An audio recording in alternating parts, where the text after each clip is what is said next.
لا انت رايح تسمع ماتش الزمالك ليه؟ ادعي من ربنا الاول الزمالك تفوز توصل هنا عشان الاهلي يديها على دماغها. هسمع الماتش وجاي.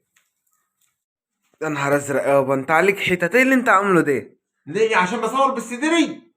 انا دعيت من ربنا ان الزمالك اللي تفوز عشان توصل النهائي مع الاهلي، عشان الاهلي يديها على دماغها، عشان اعرفهم احنا اللي رقم واحد ولا هم اللي رقم واحد.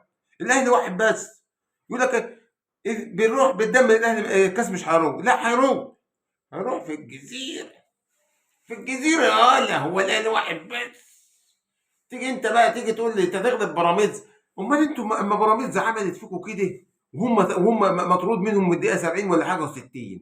امال لما تيجوا مع الاهلي، الاهلي هيعمل فيكم ايه؟ ده هيمسح كراميككم. الاهلي واحد بس. اوعى يا زملكاويه تفكروا ان انتوا هتبقوا زي الاهلاويه.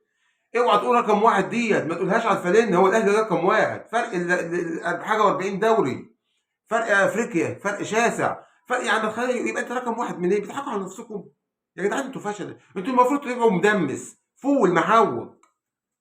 ككونين عليكم وعلى جمهوركم.